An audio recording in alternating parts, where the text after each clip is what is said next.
आज हम लेकर आए हैं एक Korean love story. 10th class में पढ़ने वाली एक नाबालिग लड़की की शादी उससे उम्र के बड़े एक रिश्तेदार से करा दी जाती है। लड़की इस शादी से खुश नहीं है और उसे अपने स्कूल के एक लड़के पर क्रश भी है। मूवी की शुरुआत में मूवी के हीरो सैम को दिखाते हैं, जो एक सोल्जर है और छुट्टी लेकर अपनी फैमिली से मिलने जा रहा है। वो एक छोटी लड़की की फोटो देखकर हंसने लगता है। फ्लाइट में उसके पास एक लड़की बैठी होती है और वो उससे फ्लर्ट करने की कोशिश कर रहा होता है, लेकिन वो लड़की तो सैम को इग्नोर ही कर देती है। फ्लाइट लैंडिंग के बाद भी सैम उस लड़की का पीछा नहीं छोड़ता, पर वो देखता है कि लैंड होने के बाद वो लड़की अपने हस्बैंड के गले लगती है। तब उसे पता लगता है कि ये तो शादीशुदा है। फिर वो कहता है, चलो कहीं और अपना लक ट्राई करता हूँ। फिर वो एक दूसरी लड़की के पास चला जाता है और अपनी चाबी रखकर वहां से चला जाता है। तब वो लड़की उसे डांटती है और उस चाबी को लात मार के कहती है, ओए, यहाँ तेरी दाल नहीं गलने वाली। तब उसे लगता है, अरे ये तो कुछ जानी जानी सी आवाज है। तो सैम देखता है कि यह लड़की कोई और नहीं, उसकी वही रिश्तेदार है जिसकी फोटो को देखकर सैम हंस रहा था। इस लड़की का नाम रिया है। दोनों कई साल बाद मिल रहे होते हैं। सैम और रिया की फैमिलीज मिलती हैं। दोनों फिर सीधे अपने दादाजी से मिलने जाते हैं। दादाजी उनका हालचाल पूछकर कहते हैं कि 1 महीने बाद तुम दोनों की शादी होगी। दोनों चौंक कर पूछते हैं कि हमारी शादी किससे करवाना चाहते हैं? अबे गधो, तुम दोनों की एक दूसरे से शादी करवाने जा रहा हूँ। मेरी तबीयत अब ठीक नहीं रहती, उससे पहले मैं तुम दोनों की शादी देखना चाहता हूँ। रिया कहती है, दादाजी मैं सिर्फ 15 साल की हूँ। दादाजी शादी, और वो भी इसके साथ? रिया उठकर चले जाती है और सैम जरा शांत होकर कहता है कि दादाजी मुझे ये शादी नहीं करनी। रिया तो अपने स्कूल में एक लड़के से प्यार करती है जिसका नाम है जैंगो। वैसे स्कूल की लगभग सभी लड़कियां इससे प्यार करती हैं। रिया बस किसी तरह जैंगो का दिल जीतना चाहती है। अब दादाजी सैम के पापा को कॉल करके कहते हैं कि तेरा बेटा शादी क्यों नहीं करना चाहता, तू उसे समझा। अब पापा को अपने बेटे से बात करने में तो डर लगता है, तो एक बेसबॉल बैट उठाकर वो जाते हैं और कार का शीशा तोड़ने लग जाते हैं। सैम की माँ कहती है कि बेटा तू मान ही जा, वरना तेरे पूज्य पिताजी ना जाने घर का क्या क्या चीजें तोड़ेंगे। सैम सीधे रिया के स्कूल जाता है और रिया को रेस्टोरेंट लेकर जाता है, जहां वो उससे कहता है कि हमें ये शादी कर लेनी चाहिए। दादाजी का दिल रखने के लिए ही सही, पर हम ये शादी कर लेते हैं। रिया ये सुनकर चौंक जाती है। फिर कोई रास्ता ना पाकर रिया ने भी हाँ कर दिया। वो रिया से कहता है, ये बात हमारे अलावा स्कूल में किसी और को पता नहीं चलनी चाहिए। रिया की फ्रेंड भी कह देती है कि यह बात किसी को नहीं बताऊंगी। तभी रिया को कॉल आता है और दोनों घबराकर हॉस्पिटल जाते हैं, जहां दादाजी बहुत ही सीरियस कंडीशन में पड़े होते हैं। दोनों कहते हैं कि दादाजी प्लीज हमें छोड़कर मत जाइए, हम दोनों शादी करने के लिए तैयार हैं। दादाजी तुरंत ही आंखें खोल देते हैं। वो इतने सीरियस भी नहीं थे, पर इन दोनों को मनवाने के लिए सिर्फ एक्टिंग कर रहे थे। फिर क्या था, अगले दिन रिया और सैम की शादी हो जाती है। अब अगले दिन उनके घर वाले उन्हें हनीमून भेज देते हैं। फ्लाइट बोर्ड करने से पहले रिया कहती है कि मुझे बाथरूम जाना है। सैम डांटता है कि इतनी देर तो तुम ठीक थी, अब अचानक से क्या हो गया, और कहता है ठीक है जाओ, पर जल्दी लौट कर आ जाना। ये कहकर वो फ्लाइट बोर्ड कर लेता है। बहुत देर बाद भी जब रिया नहीं आती तो सैम परेशान हो जाता है। फ्लाइट उड़ जाती है। रिया आराम से खाना पीना खाकर आती है तो देखती है कि फ्लाइट उड़ चुकी थी। अब वो एयरपोर्ट में क्या खाक करती, इसलिए वो अपने स्कूल चली जाती है। दरअसल जैंगो भी रिया को पसंद करता था। अब वो एक जगह बैठकर बातें करते हैं और जैंगो उसका हाथ पकड़ लेता है।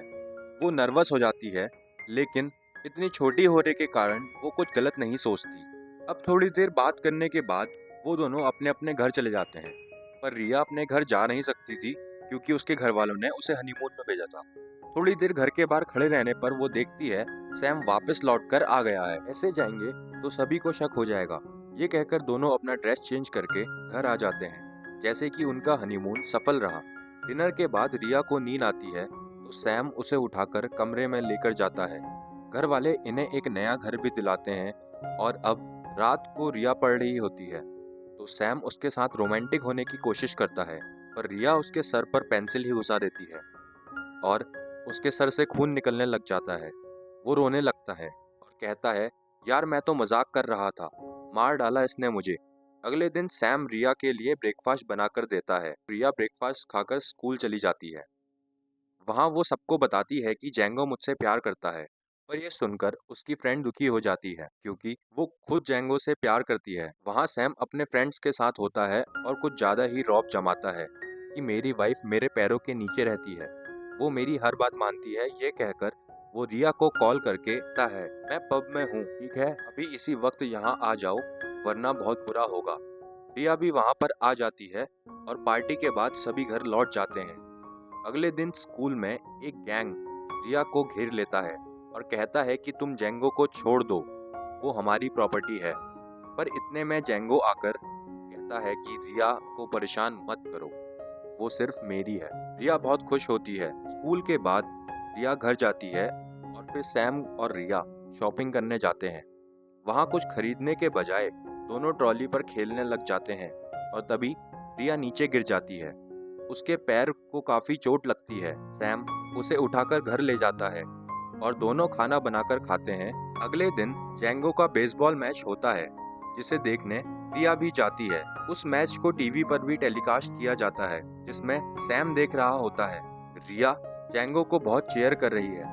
अब वो परेशान हो जाता है, ये जेंगो के लिए इतना चिल्ला क्यों रही है। वो रिया के कमरे में जाकर देखता है तो वहाँ जेंगो और रिया की फोटोज होती हैं। उन्हें देखकर वो बहुत दुखी होता है।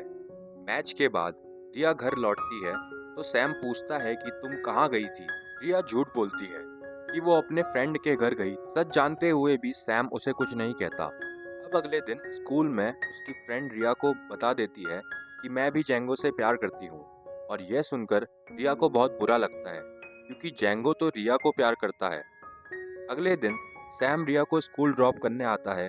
वो रिया को कुछ कहना चाहता है पर रिया वहाँ से चली जाती है। उस दिन रिया की क्लास में एक नया टीचर आता है। वो और कोई नहीं सैम होता है जिसने यहाँ पर टेम्परेरी ड्राइंग टीचर की नौकरी कर ली है। उसको देखकर रिया तो हक्की बक्की रह जाती है कि अब ये तो पूरे स्कूल को बता देगा कि मेरी और इसकी शादी हो गई है। स्टाफ रूम में टीचर खड़े होते हैं जहाँ किम नाम की एक टीचर सैम की तरफ अट्रैक्ट हो जाती है। स्कूल के बाद भी वो टीचर सैम का पीछा नहीं छोड़ती, पर सैम को ये सब पसंद नहीं था। सैम उससे पीछा छुड़ाकर रास्ते में उतर जाता है। घर पर रिया उसको खूब डांटती है कि मेरा ही स्कूल मिला था टीचर बनने के लिए। सैम हंस पड़ता है। अगले दिन दोनों स्कूल के लिए तैयार हो जाते हैं। क्लास में उसे पसीने आता है तो वो रुमाल समझकर ई वेपर निकालकर मुंह साफ कर लेता है। अब इससे पहले कि कोई ये नोटिस करे, रिया चिल्लाकर क्लास का ध्यान भटका देती है और तभी वो उसे छुपाकर अंदर कर लेता है। क्लास के बाद रिया की फ्रेंड सैम को वार्न करती है कि रिया जेंगो के साथ घूम रही है, आप उस पर नजर रखिए। किम आकर सैम को लंच के लिए लेके जाती है और सैम को खिलाने की कोशिश करती है। ये सब देखकर रिया को जलन होने लगती है। वो सैम को अकेले में ले जाकर कहती है कि इतना रोमियो बनने की जरूरत नहीं, चुपचाप नहीं रह सकते। तो सैम कहता है, अरे मैं तो तुम्हें जलाने के लिए ये सब कर रहा था। अभी वो ग्राउंड में जाता है जहाँ जेंगो बेसबॉल प्रैक्टिस कर रहा होता है। अच्छा तो तुम जेंगो हो? जेंगो भी कह देता है, हाँ कोई प्रॉब्लम है? तो सैम कहता है, अभी तक तो नहीं, लेकिन जल्दी होने वाली है बेटा। सैम चला जाता है लेकिन यहाँ किम उसका इंतजार कर रही होती है। सैम किसी तरह उससे नजर छिपाकर खिसक जाता है और किम तो उसके घर पहुंच जाती है। अब इससे पहले कि वो रिया को देख ले, दोनों मिलकर रिया की सारी चीजें छिपा देते हैं और रिया बालकनी में छिप जाती है। पर किम अंदर बालकनी में एक लड़की को देख लेती है, पर रिया तो एक सफेद कपड़ा ओढ़कर वहां से भाग जाती है। किम चिढ़कर पूछती है कि वो लड़की कौन थी। तब सैम कहता है कि वो मेरी बहन है। अगले दिन सैम आर्मी ट्रेनिंग के लिए निकल जाता है। लंच टाइम में रिया अपने हाथ से खाना बनाकर वहां लेकर जाती है।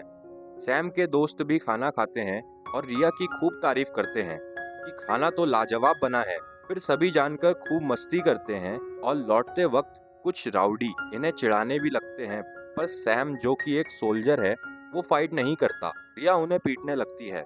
अगले सीन में सभी पुलिस स्टेशन में होते हैं। पुलिस ऑफिसर सैम से पूछता है कि ये छोटी लड़की कौन है। सैम बताता है, सर ये मेरी वाइफ है। पुलिस वाले को उस पर विश्वास नहीं होता तो वो स्कूल की प्रिंसिपल को बुलाता है और पूछता है। प्रिंसिपल आकर बताती है कि यह सच बोल रहा है, ये दोनों हस्बैंड वाइफ हैं।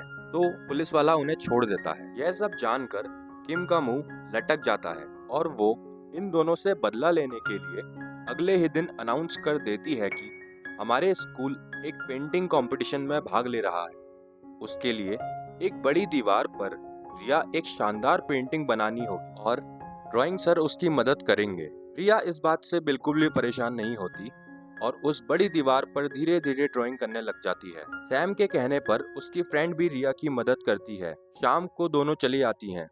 उसके बाद सैम जाकर उस पेंटिंग को पूरा करता है। अगले दिन रिया हैरान हो जाती है कि ये पेंटिंग इतनी अच्छी कैसे लगने लगी। रिया की फ्रेंड कहती है कि भगवान ने बना दी होगी। छोड़ो अब, चलो पेंटिंग पूरी करते हैं। वॉशरूम जाते हैं तो वहाँ उन्हें वही तीन गर्ल्स होती हैं। पता होता है कि रिया और सैम की शादी हो चुकी है। घर पर सभी डिनर कर रहे होते हैं। तभी रिया का भाई एक वीडियो प्ले करता है जिसमें रिया जैंगो के साथ सभी एकदम शॉक हो जाते हैं। रिया रोती हुई बाहर भाग जाती है और जाकर पार्क में बैठ जाती है। सैम उसे मनाने आता है और बोलता है कि मुझे पता है तुम्हारी शादी तुम्हारे घर वालों की वजह से हुई है। तो रिया की फ्रेंड रिया को कॉल करके बता देती है कि सैम ने तुम्हारी पेंटिंग पूरी की थी। रिया तुरंत जाकर सैम की ड्रेस चेक करती है, उसमें पेंट के दाग लगे होते हैं। तब रिया रियलाइज करती है कि सैम उसके लिए क्या क्या कर रहा है, लेकिन मैंने ठीक से समझने की कोशिश तक नहीं की। अगले दिन रिया उठती है तो सैम घर पर नहीं होता।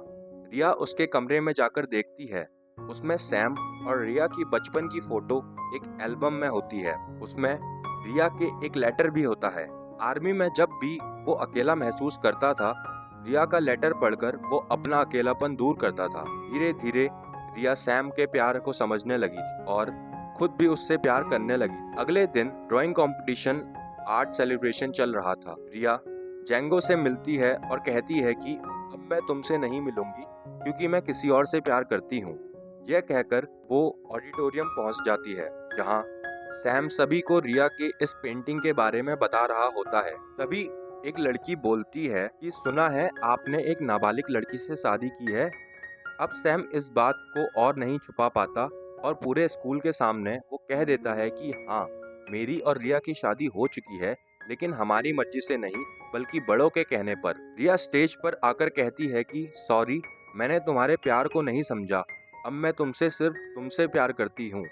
सैम उसे गले लगा लेता है और सारे स्टूडेंट उन्हें चेयर करने लगते हैं। किम तो जलकर राख हो जाती है। यहाँ जैंगो रिया की फ्रेंड के पास जाकर बैठता है और लगता है अब रिया की फ्रेंड का रूट क्लियर हो चुका है। वो भी बहुत खुश हो जाती है। सैम और रिया की फैमिली अब इनके रिश्ते को लेकर बहुत खुश हैं। एक फैमिली फोटो के साथ ये मूवी खत्म हो जाती है। सब्सक्राइब करें, बाकी मिलते हैं ऐसी मजेदार लविंग मूवीज के साथ। तब तक के लिए गुड बाय, ख्याल रखना।